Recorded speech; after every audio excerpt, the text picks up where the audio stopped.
Is Nepal set to return to monarchy? The Himalayan nation is seeing rallies and surge in online posts seeking a return to monarchy. Well, Nepal's former king Gyanendra Shah was greeted with chants of "Comeback King, Save the Nation" by thousands of his supporters as he arrived on Kathmandu on Sunday amid growing calls for the reinstatement of the monarchy and Nepal's status as a Hindu state.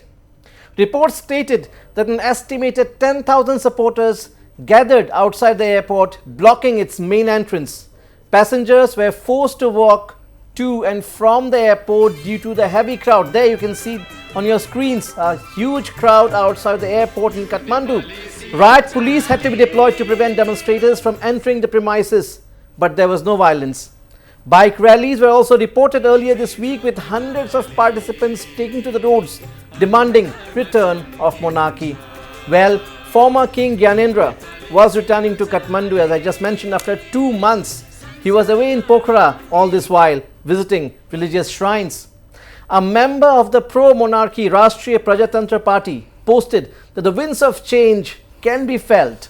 Nepal's third people's movement to restore the monarchy and scrap federalism has begun, he said. However, the latest trigger to the developments seems to be a message by the former king on the eve of Democracy Day on February 18th in Nepal, wherein he pointed the need to protect national unity and identity.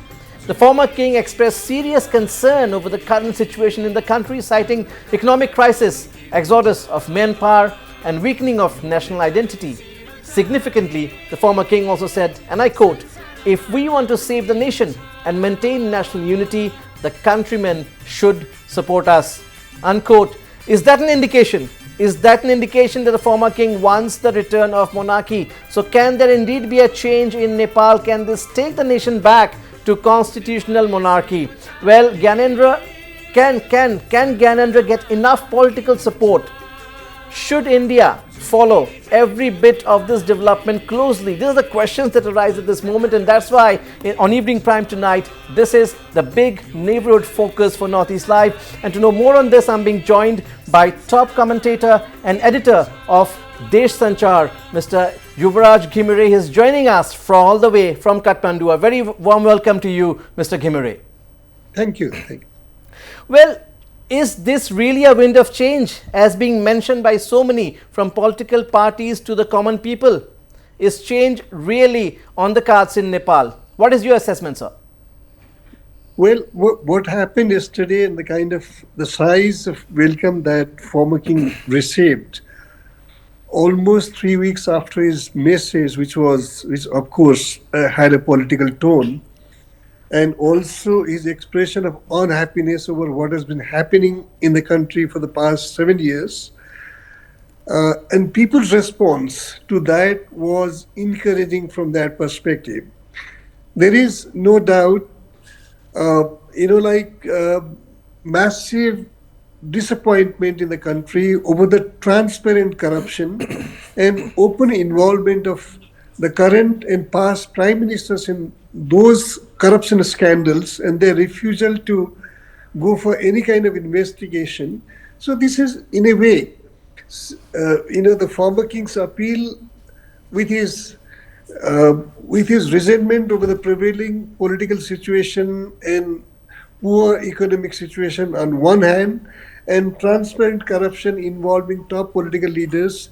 This has brought frustrated and angry people together, and we really don't know what happens. But if it was any indication yesterday, that the former king still finds a space in the country's political mainstream. Some say close to, in fact, over 1 lakh people turned up outside the airport. Is that true, or that is far-fetched? No, I wouldn't say it was that big, but it was far. It far exceeded the estimate of the government. We said not more than 10,000 people would come. People, certainly the streets in Kathmandu, they had, people poured out there, and their support. It took almost 3 hours for the former king to get to his residence, which is barely 5 kilometers away from the airport. So there was a very enthusiastic support, and people came in thousand to welcome him. Now, what is the background of this entire development? Of course, this is not happened in a matter of 3 weeks or 4 weeks. Months of No, planning certainly. definitely has gone in. So is the opposition, are the people now depending on the monarchy once again to take Nepal out of this crisis? Number one. Number two, we have to remember that in the parliament, those opposing monarchy still have the numbers. So where do That's they true. go from here? Yeah. Yeah, it's a build up not of 2 months or 3 months. I'd say nearly 2 decades.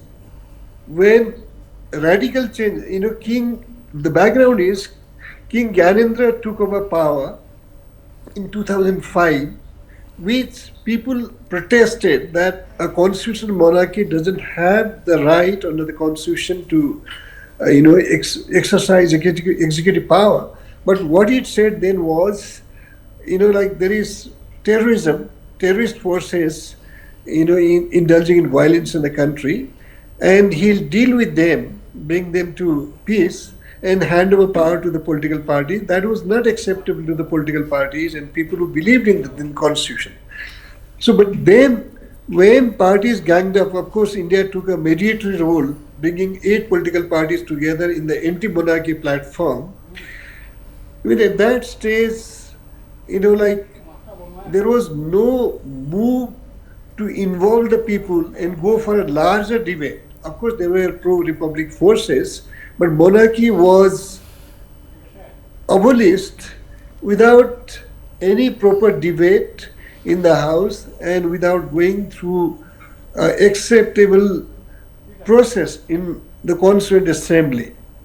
So, and there was not a debate about the void that exit of monarchy would be creating and what happens after that in a country that is so sensitive in terms of geostrategic location. But then monarchy was abolished without people's involvement, with just 8 leaders deciding it. That's what had happened. And now Nepal is a very unstable politically, with less than, on an average, one government changing every 1 year, and then last 10 years we have seen 3 people rotating, and the corruption is very transparent, and almost all the top leaders are they are facing allegations of corruption, but they are sitting over it. And now recently, Nepal is in the grey list of International Task Force, which is basically discouraging investment prospects for the country. So there is frustration, anger being built up, and the former king, being the representative of the monarchy as an institution, which Nepali people earlier envisaged as an institution as of unity in a diverse country. So he's, after his February 18 appeal, so they have rallied around him. This is not 1 month or 2 months preparation. Absolutely. There's a frustration being built up in the country. Absolutely. But technically from here on, if constitutional monarchy is to be reinstated once again, what would be the process? Will it go through the parliament, or what could be the process technically? Well, he was not removed by any acceptable process. People were involved. So one argument could be, okay, Parliament can review it and say that, okay, what we did in the past was not, as per the mandate of the people, and it was not, as per the spirit and letter of established parliamentary conventions and all. That could be one. 2, 8 political parties, their leaders, who decided to abolish the monarchy, can say that, okay, we did that in good faith, but our common goal, political stability, peace, consolidation of democracy and economic prosperity, we couldn't achieve that. So it's the time we must review it. And that historically, monarchy was an integral part of the country, and we must accommodate it in some form. That could be one. Third, it was India which played the mediatory role, bringing 8 parties together in abolition of the monarchy. And monarchy was not given any space in the change political thing and also in the conflict resolution. Maoists were there, they had been, they were in insurgency for a decade. And India supported Maoists, although India and America called Maoist terrorist forces. Well, that is again So, debatable. yeah. That is again debatable in the context. But that brings to that brings me to my next question. Since you mentioned Yeah. India, recently, in fact, last year in October, the former king Gyanendra did visit Bhutan, if I'm not mistaken. That's right. Definitely, That's right. definitely, if the former king is visiting Bhutan, India would be aware. India would be aware of the development. What does that meet in Bhutan indicate?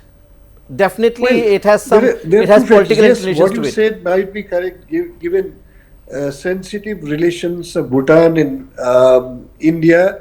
Former kings' visit to Bhutan would not have been without approval or knowledge of Delhi. That is understandable. But so far, although BJP, when it came to power under leadership of Narendra Modi in 2014, and he continues to be there, the BJP said UPA government's neighbor policy was wrong, but BJP has never said what the right policy was. So, but more than that, yeah. So that is one aspect. This is just a kind of personal. Okay, people, it has fueled some kind of speculation, but we really don't know what, in terms of the political outcome, of diplomatic outcome, if India has reviewed its position in Nepal. Second was yeah. where India got discredited in 2006 was when Manmohan Singh, the Prime Minister, sent his special emissary, Dr. Karan Singh, in Nepal, and King Gyanendra. What transpired between the king and Dr. Karan Singh was welcomed by Prime Minister Manmohan Singh, and he said India's policy of twin pillar, basically, constitutional monarchy and multi-party democracy, India will continue to support, but that didn't happen. India did just the opposite. So, there are some kind of distrust in bilateral relations. If we speak of the current situation, if we speak So of in the current situation, there is if we speak of the current situation, sorry. if we speak of the current situation, do the parties and forces which are supporting the restoration of monarchy, constitutional monarchy in Nepal, do they expect or hope India to play a role from Nepal's point of view? Well, people in Nepal don't expect India's interference like it in 2005-6, but it will really help if India, which brought 8 parties together, advises its friends to review, since what they did in good faith, probably to stop Maoist violence in Nepal, that time didn't work the way they wanted and didn't move in the direction they wanted.